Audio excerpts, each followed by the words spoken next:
Hello viewers, कैसे हैं आप सब। स्वागत है आपका हमारे चैनल लीगल लेसन्स में। तो ये वीडियो जो है ना, ये थोड़ा लाइटर नोट पे है और मैं सोच रही थी इसको बनाऊँ या ना बनाऊँ, बनाऊँ या ना बनाऊँ, बट इसको ध्यान से देखना, थोड़ा मैसेज समझने की कोशिश करना। तो ये बेसिकली है the recent on going trend, that is पापा की परी वर्सेस मम्मी का मगरमच्छ। Now don't laugh at this. पापा की परी वर्सेस मम्मी का मगरमच्छ, आपको पता है what's going on these days. It's about divorce and marriage trends right now. तो अभी हम लोग क्या देखते हैं ना कि recently well I was researching for this topic, क्योंकि मुझे भी पर्सनली इंटरेस्ट रहता है इन ऑल दिस थिंग्स। तो well I was searching for topics, तो what I found is totally fun that a couple filed for divorce. The husband basically filed for divorce within 1 month of marriage on the ground that the wife sleeps too much. Yes, exactly, the wife sleeps too much, and on that ground he claimed mental cruelty, alleged that she does mental cruelty, she inflicts mental cruelty upon me, and that is why I want a divorce. तो ये जब supreme court के पास SLP के लिए गई, तो the two जजेस bench, honourable जजेस, सेड दैट कैसे हस्बैंड हो यार, तो do you think it's cruelty if your wife has headache and C स्लीप्स too much, and just not even full 1 month, just within a month of marriage you decided that she inflicts mental cruelty upon you. So yes, this is the trend going on right now. But अभी क्या है ना कि Hindu marriage को हम लोग समझने की थोड़ी सी कोशिश करते हैं, राइट। तो हिंदू मैरिज एक्ट जो कि ऑब्वियसली लेके आया गया था 1955 में। तो पहले ये लॉ जो थी, हिंदू लॉ जो भी थी, हिंदू लॉज, वो अनकोडिफाइड थी। फिर इसको हमने 1955 में कोडिफाई करके हिंदू मैरिज एक्ट 1955 बनाया for the purpose of dealing with the laws related to marriages. और पहले भी जैसे कि आप देखते आए हैं about the rituals in marriage, कि मैरिज हिंदू में it's not just something like contract, ये एक सोलेमनाइज होता है। ये इसको कई बारी ऑनरेबल सुप्रीम कोर्ट अपने जजमेंट्स में भी बोलते आई है कि इट्स नॉट अ कॉन्ट्रैक्ट, ये एक सैक्रामेंट है या फिर दोनों के बीच की चीज़ें हैं। सैक्रामेंट का मतलब कि इसका एक स्पिरिचुअल वैल्यू है हमारे यहाँ हिंदूज़ में मैरिज की, जिसको यूनियन ऑफ सोल या फिर ऐसी चीज़ें बोली गई हैं, और इसके लिए solemnisation of marriage is very important. तो पहले से भी जो अनकोडिफाइड लॉज था तब भी, एंड इनफैक्ट जब लेजिस्लेचर ने इसको कोडिफाई किया, वीडियो थोड़ी लंबी होने वाली है, इसको ध्यान से देखना to understand the purpose of the law, Hindu marriage act. तो लेजिस्लेचर का तब भी जो इंटेंट था, जैसा कि आप पूरा एक्ट देखेंगे तो इसके अगर निचोड़ को देखते हैं, तो the legislature never intended the marriage to be annulled, okay, या फिर मैरिज को ख़त्म करने की कभी भी उसकी कोशिश नहीं थी। The legislature always wanted to protect the institution of marriage, and that is why the law has been framed in that way, okay. तभी हम जब डिवोर्स के भी लॉज को देखते हैं तो we can see that there are a lot of options for reconciliation. For example section 13 को जब देखते हैं तो इट टॉक्स अबाउट सोलेमनाइजेशन की commencement. This act that is 1955 के एक्ट के पहले भी सोलेमनाइजेशन हुई है या फिर उसके बाद भी हुई है। तो ये जो अमेंडमेंट्स हम 1A 1B ऐसी चीज़ें जो देख रहे हैं, या फिर 1B देख सकते हैं, ये अमेंडमेंट्स काफ़ी बाद में आई हैं, because with the evolution of the society ये सारी चीज़ों की ज़रूरत पड़ी। For example cruelty, cruelty was not very big thing earlier. Domestic violence used to be a very common thing. I'm so sorry. Domestic violence is not something to be laughed about. It's a taboo in the society. So here when we see about the grounds of divorce, तो पहला हम देखते हैं कि after solemnisation if any of the party, that is ये ground जो है, ये दोनों के 13 सेक्शन सबसेक्शन 1 के, सेक्शन 13 सबसेक्शन 1 के जो भी ग्राउंड्स हैं, those are available for both of the parties, that is husband and the wife, ठीक है। तो ये है, it's about any of the party having voluntary is very important here. So forced will not be counted. Voluntary sexual intercourse with any other person than his or her spouse. If there is such kind of thing, then divorce can be taken, right? And then there is solemnization of marriage treated. Cruelty की बात आती है यहाँ पे, हम देखेंगे कि cruelty physical और मेंटल दोनों, the earlier it use to be physical cruelty and then mental cruelty was added by the way of judgement. काफ़ी एक फेमस केस है Dastane versus Dastane, NG Dastane versus S Dastane in the year 1975 I believe. So इसको add किया गया mental cruelty. And then there is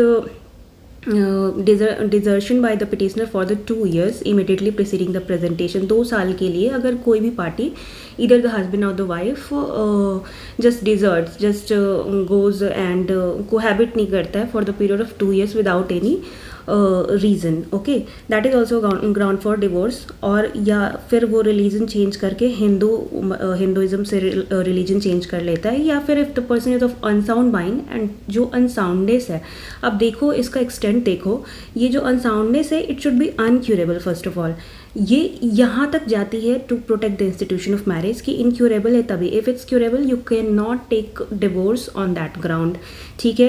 continuously और intermittently suffering for mental disorder जिस to such an extent कि ये रिजनेबली एक्सपेक्ट नहीं किया जा सकता रिस्पॉन्डेंट के साथ रहने को, okay. These are all the things that is psychopathic disorder and schizophrenia वगैरह इंक्लूड होता है डिवोर्स के ग्राउंड पे, okay.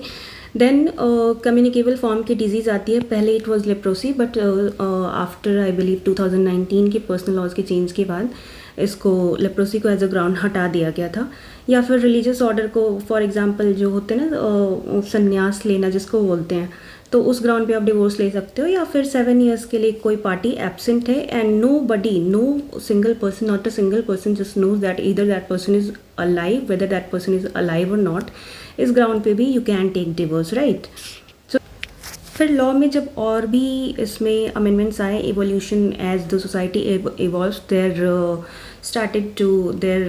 Where new grounds for divorce. तो इसमें 1A को ऐड किया गया विच सेज दैट सोलेमनाइजेशन, तो वही बात रहती है. अब ये एडिशनल ग्राउंड है जो कि इसको हम बोलते हैं नो फॉल्ट लाइबिलिटी. ये इसमें जो होता है ना, किसी भी पार्टी की फॉल्ट नहीं होती है, no party is at fault, but for whatever reasons it's quite impossible for the parties to live together, right.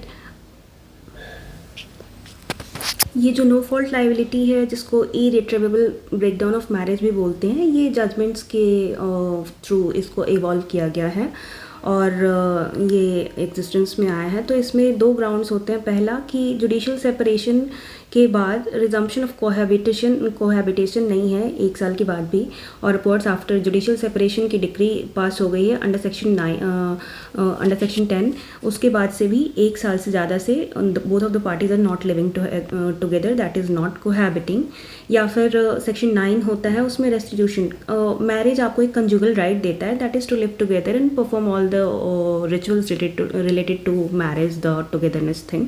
So marriage for a period of 1 year, you do not resume the conjugal rights, okay. So that is also ground for divorce. And the second clause is for the wives, जो कि bigamy and all rape, sodomy, bestiality देता है ground, या फिर whether any other wife existence. ये जो divorce का ground है, that is ये marriage जो है, ये solemnization इसकी पहले होनी चाहिए 1955 की, right. So we are not very much concerned here क्योंकि ये now after 1955 this thing changed into bigamy which does not give you ground for divorce. ये आपका second marriage, इसके लिए punishment and all those things are there, punishment होती हैं, या फिर आप उसको void declare करा सकते हो while the earlier wife is existing. फिर सेक्शन 18 में हामा आता है, that is Hindu adoption and maintenance act. तो section 18 is about maintaining the wife, okay. तो इस ऑर्डर के बाद भी if the wife is not living cohabiting, the parties are not cohabiting for 1 year और अपवर्ड्स, तो ये भी एक ग्राउंड देता है आपको डिवोर्स का. या फिर if the marriage is before she attain the age of 15 years and she has repudiated the marriage after attaining that age, that is after 15 years and before attaining the age of 15 to 18 के बीच में, if the girl has without consummation, इधर consummation है या फिर नहीं है, रिप्यूडेट कर दिया इस मैरिज को, that will also be a ground for divorce. तो ये जो क्लॉज 2 है, सबसेक्शन 2 है, that is for women only. Now my point being here कि आपने सेक्शन 13 के ग्राउंड्स को देखा, okay, here we are talking about IRB। तो इसको भी देखा कि जब पार्टीज़ में बिटरनेस होती है and so much so that those parties are not expected to live together, और इसको फैक्ट्स एंड सर्कमस्टांसिस पे डिपेंड करता है। आप इसको देख के कि कोर्ट इसको वे डाउन करती है कि how this things are going to take place. और ये तो मेरे कहने का मतलब ये है कि आप जब इसको देखोगे तो court tries to reconcile those marriages at any cost, जहाँ तक मतलब to the greater extent possible, जहाँ तक आपको ये चीज़ पॉसिबल है the court tries and the legislature has provided for this. अब यहाँ पे हमारा इंपॉर्टेंट सेक्शन स्टार्ट होता है। फॉर एग्जांपल देखो, आप dissolution of marriage that is divorce के लिए जहाँ पे ये करते हो या फिर कोई भी डिसोल्यूशन के लिए करते हो, तो यहाँ पे आपको कोई और भी रिलीफ मिल सकती है। फॉर एग्जांपल जुडिशियल सेपरेशन की भी रिलीफ मिल सकती है। यहाँ पे आपको फॉर एग्जांपल अगर आपने क्रुएल्टी की ग्राउंड पे डिवोर्स का ये किया तो कोर्ट ज़रूरी नहीं है कि आपको डिवोर्स दे देगी। ये क्या है, ये पर्पस इसका यहाँ पे क्या है, रिकंसाइल करना, because the court and the legislature both of them don't want the marriage to be dissolved very easily, क्योंकि the effort here I'm again saying is to protect the institution of marriage। तो यहाँ पे क्या court क्या करती है कि for the time being parties को बोलती है एक काम करो, तुम जाके अलग रखो, अलग रहो, दिमाग अपना शांत रखो and then we can talk about it later, okay, just go for now. फिर आता है एक डिवोर्स बाय म्यूचुअल कंसेंट का ऑप्शन, जो कि अगेन इवॉल्व हुआ एज अ सोसाइटी इवॉल्व कि yes we can not live together and mutually we are applying for divorce. इसके लिए भी आप रिकन्सिलेशन, मेरा पर्पस आपको वीडियो में ये समझाने का है कि how the court tried and how the legislature tried कि रिकन्सिलेशन का as much as possible efforts हो, ठीक है। यहाँ पे where the divorce is by mutual consent, यहाँ पे भी आपको कोर्ट बोलता है कि 1 साल पहले तो आपको अलग रहना ज़रूरी है।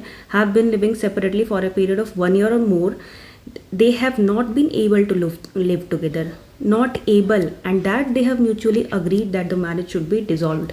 ये अलग रह रहे हों, they were not able to live together and that they agreed, वो दोनों ने ही अग्री किया that the marriage should be dissolved, okay. तो ये हमारा ग्राउंड हो गया डिवोर्स बाय म्यूचुअल कंसेंट का। यहाँ पे भी पार्टीज़ जो उसको बोलती है 6 महीने का टाइम देती है, जिसको हम कूलिंग ऑफ पीरियड भी बोलते हैं, कि जाओ फिर से सोच के आना, ओके, एक बार और टाइम ले लो, जाओ सोच के आना, it's not so easy to take divorce कहने, and that is why divorce proceedings take such a long time. और तभी कभी कभी ऐसा होता है कि इवन इन लवलेस मैरिज, और जिसको हम बोलते हैं कि de facto not in existence, मतलब वो फैक्चुअली एग्जिस्ट नहीं करता बट वो डी जॉरी एग्जिस्टेंस होता है, दैट इज़ कि आप लीगली मैरिड होते हो but factually you have been living separately, and for that reason you can not even marry some other person, क्योंकि आपकी प्रोसीडिंग्स चल रही होती है, and obviously unless you get divorce you can not marry another person. तो ये उसका concept भी आता है, और तभी ये 6 months का उसको टाइम देता है। और फिर then when we come to section 14 and section 23 are going to be my main focus here, section 15 also, कि देखो यहाँ पे भी आप बोल रहे हैं कोर्ट कितना इस चीज़ को सेव करने की कोशिश करता है और टाइम देने की पार्टीज़ को कोशिश करता है कि ताकि जो मैरिज एज एन इंस्टीट्यूशन हो ये ख़राब ना हो। इसके लिए कोर्ट यहाँ तक बोलता है कि if you have to file a petition for divorce you have at least to wait for a year, okay, notwithstanding anything contained in this act, it shall not be competent for the court to entertain any petition for dissolution of marriage by decree of divorce unless date of presentation जो है petition का at the date of the presentation of petition 1 year has elapsed, कब से, since the date of marriage. तो section 14 कहता है कि unless, ये हम प्रोवाइजो में ग्राउंड्स देखेंगे, unless these grounds are fulfilled, आप 1 साल के अंदर डिवोर्स के लिए पिटिशन फाइल नहीं कर सकते हो, because the court wants to give people the chance, okay. अब कौन सी ग्राउंड पे आप कर सकते हो, कौन सी केसेस में अलाउ होता है, allow a petition to be presented before 1 year has elapsed, before that is अभी 1 साल नहीं हुए हैं, कौन सी ग्राउंड पे, on the ground that the case is one of exceptional hardship जहाँ पे होती है, and that exceptional hardship should be as they say exceptional, not just hardship, exceptional का मतलब एक्सेप्शनल होना चाहिए, या फिर exceptional depravity on the part of the respondent, that is petitioner ने फाइल किया है। For example there is no not at all any kind of contact, any affection between the the parties deprive कर दिया respondent ने अगर petitioner को from any kind of affection, तो इस ग्राउंड पे कर सकता है। और इसमें भी अगर कोर्ट को लगता है कि ये क्या है, अभी मिसरिप्रेजेंटेशन है या फिर कंसीलमेंट है फैक्ट का, तो ये कोर्ट यहाँ पे डिक्री अगर करेगा भी तो ये बोलेगा क्या कि it will take effect after expiry of 1 year. देखो यहाँ पे भी क्या कर रहा है कोर्ट ना, टाइम दे रहा है। सो तो मैटर ऑफ फैक्ट इज़ कि before filing petition for divorce and before trying to dissolve your marriage for any small reasons, just try to understand the provisions of the law. Okay, फिर हम 14 clause 2 पे जब आते हैं, यहाँ पे भी देखो आप रिकन्सिलेशन, आप जहाँ पे भी देखोगे ना हिंदू मैरिज एक्ट में रिकन्सिलेशन इज़ एवरीवेयर। बिकॉज क्या ना कि marriage is a very important institution of the society, ये सोसाइटी के लिए इंपॉर्टेंट है, for the benefit of the society, it's not just an individual thing, right. in the Indian subcontinent, this is something that is for the betterment of the society, to bring in order to the society। ये एक personal चीज़ नहीं होती है, and that is Y एक ये system को, एक stretcher को मेंटेन करने की, स्टेटस को कोशिश की गई है। और रीजनेबल प्रोबेबिलिटी यहाँ पे भी देखा जाएगा, before the period of 1 year, expiration of 1 year, reconciliation की पॉसिबिलिटी देखने की बात कर रहा है। फिर अब यहाँ पे हम 15 में आते हैं, तो वी कैन सी कि when of marriage has been dissolved by decree of divorce, even after the dissolution, what I'm trying to say, there is no right of appeal against the decree, then only, या फिर अगर right of appeal पास कर गया, expire कर गया है, then only आप क्या कर सकते हो, आप दूसरी, it shall be lawful for either party to marry again। यहाँ पे भी है, आपको अपील का भी टाइम ख़त्म हो जाना चाहिए, then only you can marry another person, because again the reconciliation thing। और ये जो सेक्शन 15 है, इसमें तो कभी कभी कोर्ट इतनी स्ट्रिक्ट होती है कि even it punishes that 4 years before I was just going through a case where the wife was punished for marrying before the time at past, और ये डिसोल्यूशन के पहले, या फिर the court even imposes heavy fine upon, heavy penalty upon the person marrying before dissolution of the divorce, और if the time for appeal has expired. Purpose क्या है, reconciliation. Now come to section 23, ये decrease in proceedings की बात कर रहा है। When we come to the subsection 2, तो here it says again reconciliation, the very जहाँ पे ये मेंशन किया गया, before proceeding to grant any relief under this act, it shall be the duty. ये कोर्ट पे भी इनफैक्ट देखो आप लेजिस्लेचर ने ड्यूटी ये इम्पोज करके रखा हुआ है कि कोर्ट की ड्यूटी होगी in the first instance where it is possible with the nature and consistently, ये नेचर और सर्कमस्टांसिस को केस के नज़र में रखते हुए, it shall make every endeavor, just look at these words, every endeavor to bring about a reconciliation between the parties। Again, as we see, reconciliation is very important, and for that purpose, for the purpose of aiding the court in bringing about such reconciliation, यहाँ तक कि party क्या करेगा, proceedings को भी court adjourn कर सकता है for the period of 15 days and refer the matter to any person. अगर पार्टीज किसी पर्सन को नेम करते हैं कि yes that person can try reconciliation, और इससे बात करने से वो कोई काउंसलर हो सकता है, वो कोई थेरेपिस्ट हो सकता है, वो कोई इंस्टीट्यूशन हो सकता है, वो रिलेशनशिप मैनेजर और समथिंग लाइक दैट वो हो सकता है, रिलेशनशिप काउंसलर। तो या फिर किसी पर्सन को कोर्ट नॉमिनेट कर सकते हैं, the parties fail to name any person with directions to report to the court as to whether reconciliation can be and has been effected, and the court shall in disposing the proceeding have due regard to the report. Again यहाँ पे क्या है, ये court देखो ये सारे individuals किसके लिए ले रहा है, रिकन्सिलेशन के लिए ले रहा है। सो माई पॉइंट इज़ कि विदाउट इवन ट्राइंग, ये ultimately when you go to the court क्या होता है, यहाँ पे रिकन्सिलेशन की ही कोशिश की जाती है, कोर्ट भी रिकन्साइल करने की कोशिश करता है। सो माई पॉइंट बीइंग कि without wasting so much of your time and getting exhausted in the court, I am sorry, ये एक being a lawyer this is not a proper advice because it can affect, but I don't think कि business of lawyers should be on the ground of at the cost of the societal well-being।